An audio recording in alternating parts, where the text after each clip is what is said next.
Hey guys, Lord Tamerlane here with another Obscurity in Miniature. Today, well, is a first for me, a Titan Forge model. It's actually not my first. I've actually purchased, owned, painted, sold, played with, traded, and generally used Titan Forge models for quite some time, but this is the first time I think I've ever done one of their models on video. And today we have Burtz the Ghostcaller. And here you can see quite a few of the different models from the different lines that Titan Forge have released. This is before they did their Dragon Empires, which was their Asian-inspired fantasy army.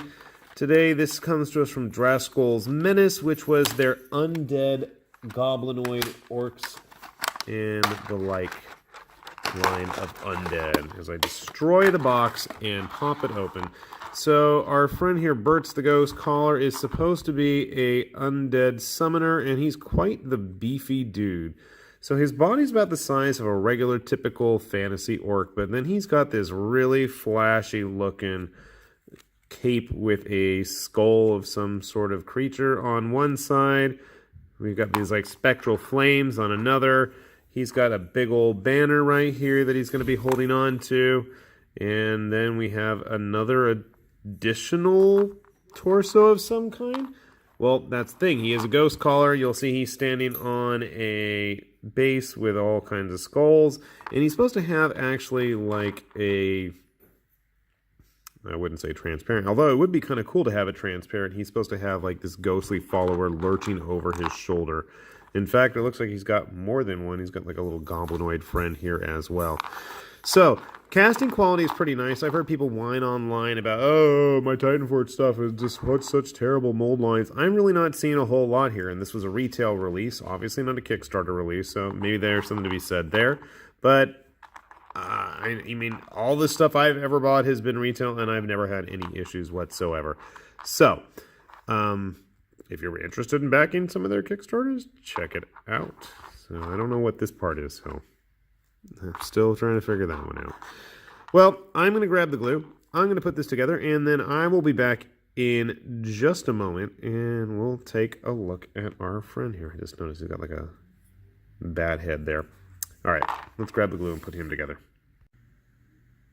All right, so we got Burtz the Ghostcaller all finished here, and you can see there is quite a lot going on with our model here. I'm just going to stick an orc, because that is the only orc model that I have handy. I've gotten rid of all my orcs. And obviously he's a 40k one, but you know, they're about the same size as a fantasy one, so we'll let that slide. So what's going on with this figure? Quite a lot. He's quite the busy model, and what's crazy is he's actually only on a 20mm base.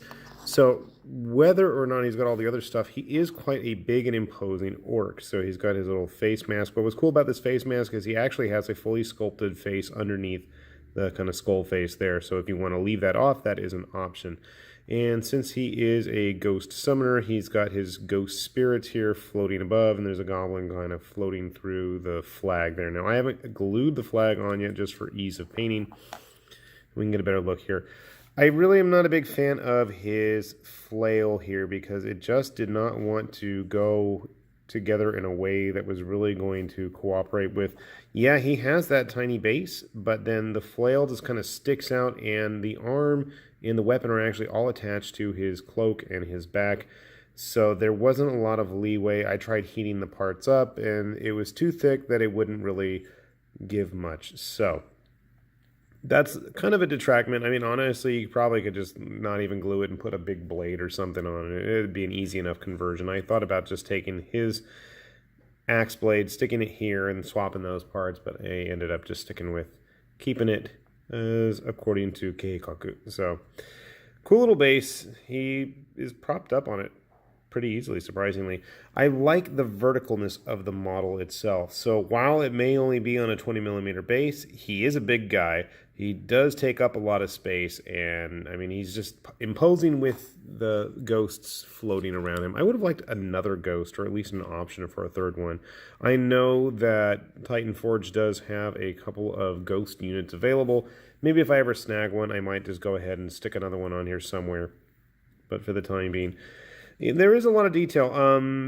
These days, Titan Forge seems to have foregone the traditional hand-sculpted models, which this guy obviously was. He was part of their Indiegogo campaign when they were first putting out the Drakskull's Menace models.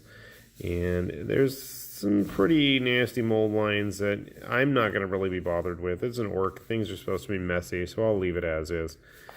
And I guess the only other real knock I'd have to have against it is that, you know, he's a little bit top heavy with everything kind of leaning forward. I would have liked to have the ghost kind of leaning upwards and back more. But it's not the end of the world, and they're all heavy enough to really keep him on his base. I'm debating also about maybe putting it on a 30 or 40 millimeter round and just building up a bunch of debris next to it to kind of keep everything nice and balanced. But you can see he's a big model. I mean, obviously bigger than a human. He's definitely bigger than the average orc, even with the privateer stuff. He's a good sized guy. So again, Drakskull's Menace was the undead greenskin line that Titan Forge put out, and I gotta say overall I'm pretty pleased with the model. I got it for a good price, and most of their models are pretty reasonably priced, but bear in mind that they are made for rank and file game systems. Now personally, what I'm thinking I'm going to do is build up a Vanguard Kings of War skirmish warband with these guys in mind, so I'm going to have to kind of plan accordingly. And since they're on their square bases and Mantic likes their squares, it all should work out okay. So I want to say cool little model, but he's not really little. But, you know, check out Titan Forge's stuff. They've got always some kind of a new campaign or something going on, and they currently have a campaign going for digitally sculpted Amazons with dinosaurs and more pirate ogres. So if you're interested, I'll put a link down there as well. Check it out.